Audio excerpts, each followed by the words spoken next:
his mind is so still, and he lives life like the butterfly on the winds.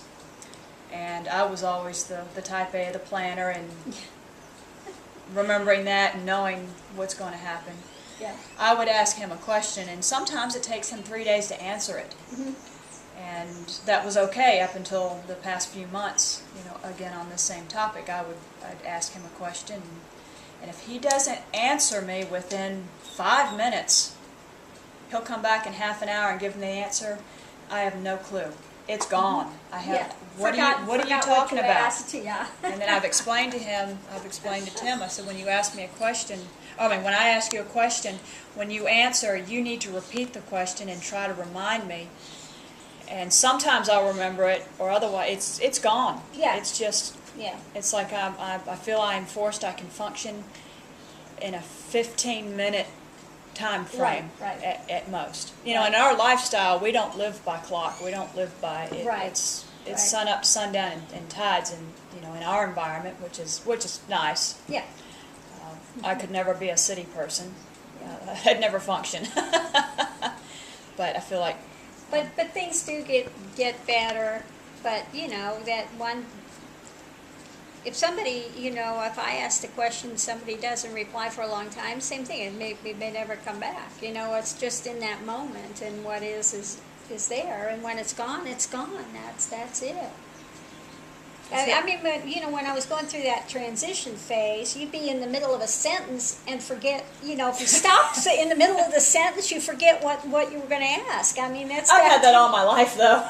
But it gets worse. It gets worse when you go through that transition thing. You can be in the middle of a sentence, and if you stop, get distracted by something, then you're absolutely gone what it was you were going to say, or where you were headed, or anything. That's, you know, yeah.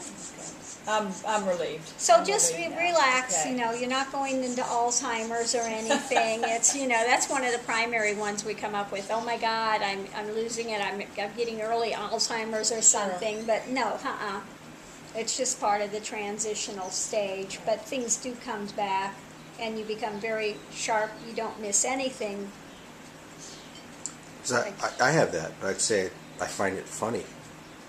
You know. It's kind of like, what's a console?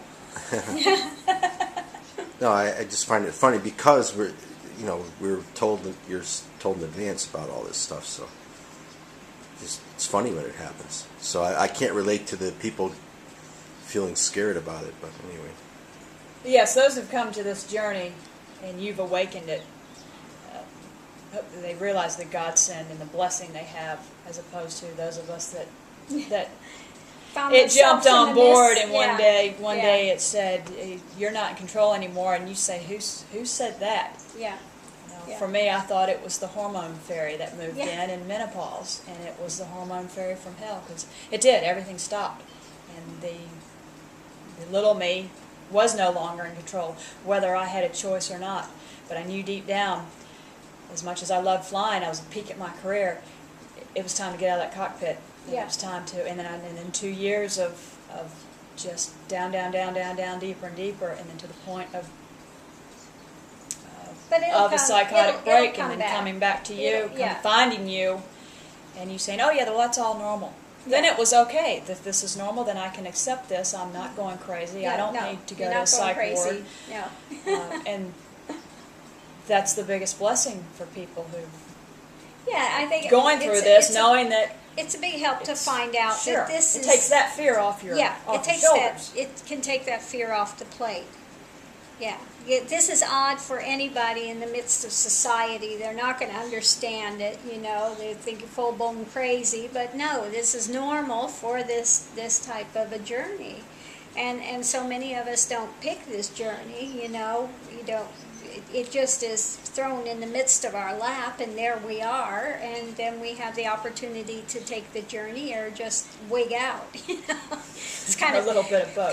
Kind of the choice there. Yeah. But yeah.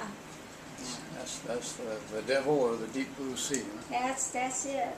Hopefully, you don't have the devil and the deep blue sea at the same time. sometimes, you gotta confront that stuff. And like I said, in the midst of the journey, all these fears and all this stuff comes up, and one just has to sit through it and look at it deeper, without, again, trying to remanufacture something else and run away. And that's what most people way to deal with it is I'll just remanufacture something else and keep myself entertained in another direction. But eventually, it's going to bleed through again, and you're going to have to, again, get another opportunity to look at it. Yeah. So the sooner one can stop running and trying to get involved in this and that and some other thing, to keep As the distractions. interest as distractions, it's better just if you can hunker down and start to look at it without running away from it. That it's gonna, then you got more chance to finally break through that layer and see it for what it is. Yeah, and then it won't have the hold anymore. Yeah. Yes, take a breath. So